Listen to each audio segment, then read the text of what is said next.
നമ്മളിന്ന് ഡിസ്കസ് ചെയ്യാൻ പോകുന്നത് വില്ലേജ് ഫീൽഡ് അസിസ്റ്റൻറ്റിൻ്റെ എക്സാമിന് ജനറൽ സയൻസ് എന്ന സെക്ഷനിൽ നിന്നും ചോദിക്കാൻ സാധ്യതയുള്ള ഇമ്പോർട്ടൻ്റ് ആയിട്ടുള്ള 13 ക്വസ്റ്റ്യൻസ് ആണ്. ഇത് വീഡിയോയുടെ പാർട്ട് 2 ആണ്. പാർട്ട് 1 നമ്മൾ കഴിഞ്ഞ വീഡിയോയ്ക്കായി ഡിസ്കസ് ചെയ്തായിരുന്നു. ആ വീഡിയോ കാണുന്നവർക്ക് വേണ്ടി ഞാൻ ലിങ്ക് ഡിസ്ക്രിപ്ഷൻ ബോക്സിൽ കൊടുക്കാം, അപ്പോൾ ഒന്ന് കണ്ടു നോക്കുക. അന്നേരം പാർട്ട് 2-ലെ ആ ടോപ്പ് 13 ക്വസ്റ്റ്യൻസ് ഏതൊക്കെയാണെന്ന് നമുക്ക് നോക്കാം. ഒന്നാമത്തെ ചോദ്യം, മഴയുടെ തോത് അളക്കാൻ ഉപയോഗിക്കുന്നത് ഏത് ഇൻസ്ട്രുമെൻ്റ് ആണ് അല്ലെങ്കിൽ ഏത് ഉപകരണമാണ് എന്നാണ് ചോദ്യം. റെയിൻ ഗേജ് ഉപയോഗിച്ചിട്ടാണ് നമ്മൾ മഴയുടെ തോത് അളക്കുന്നത്. Rain gauge. അടുത്ത ചോദ്യം, മനുഷ്യൻ്റെ ശരാശരി ഗർഭകാലം 270 തൊട്ട് 280 ദിവസം, അതായത് 38 തൊട്ട് 40 ആഴ്ച. അടുത്ത ചോദ്യം, ഏത് വിറ്റാമിൻ്റെ ശാസ്ത്രീയ നാമമാണ് തയാമിൻ? വിറ്റാമിൻ B1 ശാസ്ത്രീയ നാമമാണ് തയാമിൻ. അടുത്ത ചോദ്യം, ഇന്ത്യയിലെ ആദ്യത്തെ ആണവ റിയാക്ടർ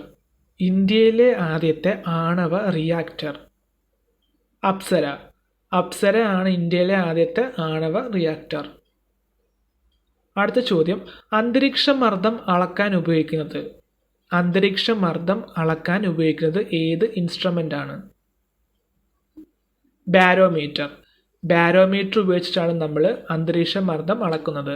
ബാരോമീറ്റർ. അടുത്ത ചോദ്യം, സോയാബീൻസിൽ അടങ്ങിയിരിക്കുന്ന ആസിഡ് ഏത്?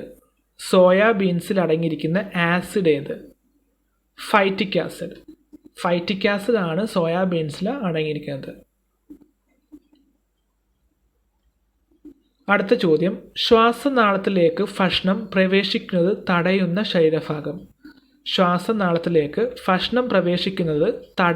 ശരീരഭാഗം.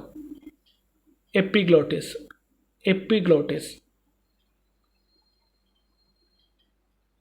അടുത്ത ചോദ്യം, മേഘങ്ങളുടെ ചലനദിശയും വേഗതയും അളക്കാൻ ഉപയോഗിക്കുന്നത് ഏത് ഇൻസ്ട്രുമെൻ്റ് ആണ്? നെഫോസ്കോപ്പ് ആണ് മേഘങ്ങളുടെ ചലനദിശയും വേഗതയും അളക്കാൻ ഉപയോഗിക്കുന്നത്. അടുത്ത ചോദ്യം, മണ്ണുമായുള്ള സമ്പർക്കത്തിലൂടെ പടരുന്ന രോഗം. ടെറ്റനസ് ആണ് മണ്ണുമായുള്ള സമ്പർക്കത്തിലൂടെ പടരുന്ന രോഗം. അടുത്ത ചോദ്യം, ഇന്ത്യ ഗവൺമെൻറ് എലിഫന്റ് പദ്ധതി ആരംഭിച്ച വർഷം. 1992. അടുത്ത ചോദ്യം, ഇന്ത്യയിലെ ആദ്യത്തെ ബയോസ്ഫിയർ റിസർവ് സ്ഥാപിതമായത് എവിടെയാണ്?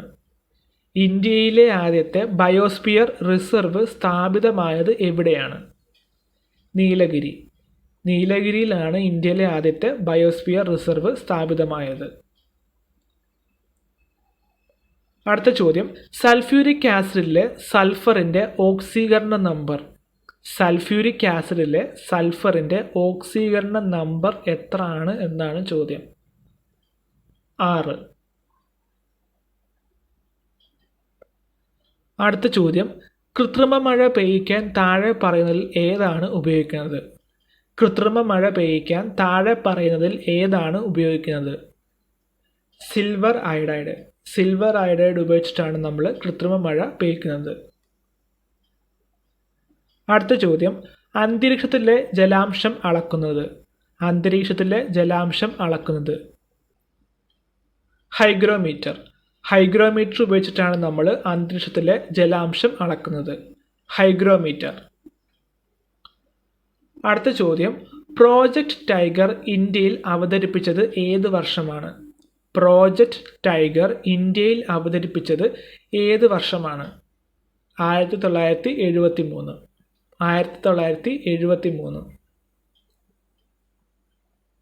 അടുത്ത ചോദ്യം, ഡോളോമൈറ്റ് ഏത് ലോഹത്തിൻ്റെ അയിരാണ്?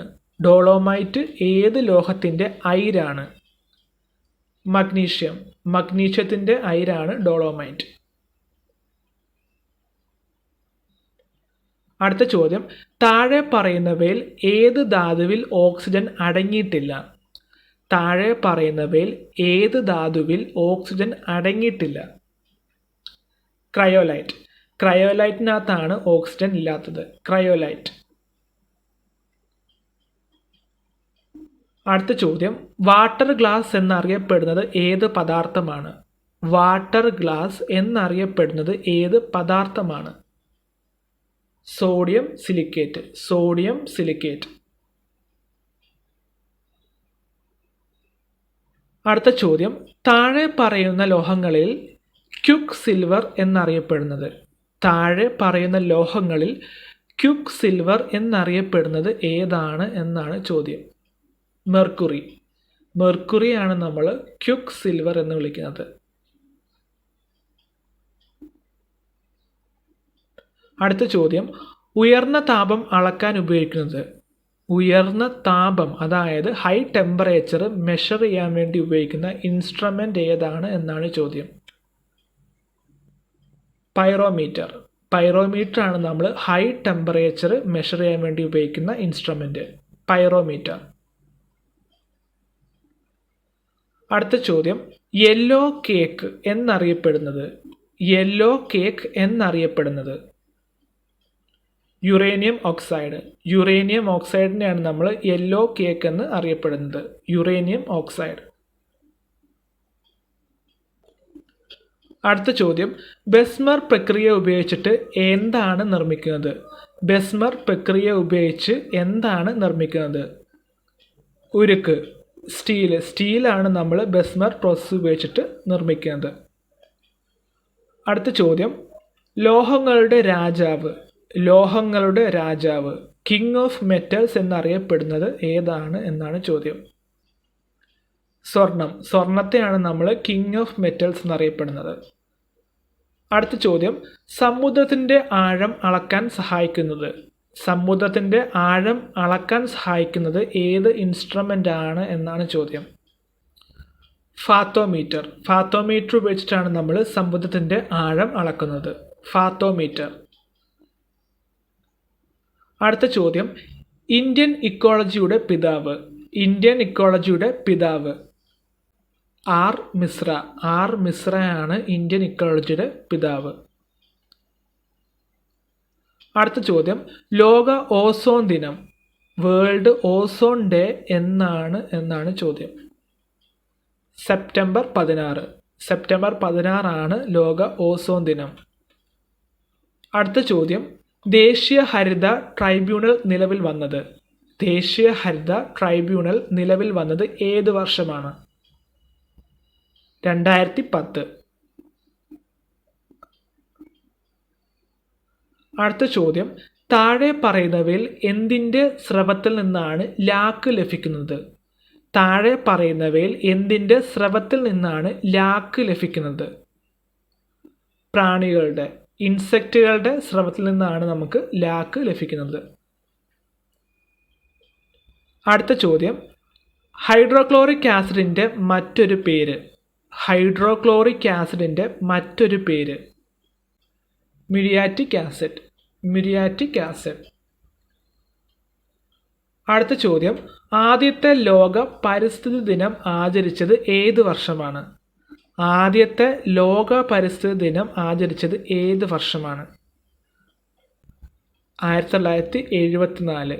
1974 ജൂൺ 5 നമ്മൾ ആദ്യമായിട്ട് ലോക പരിസ്ഥിതി ദിനം ആചരിച്ചത്.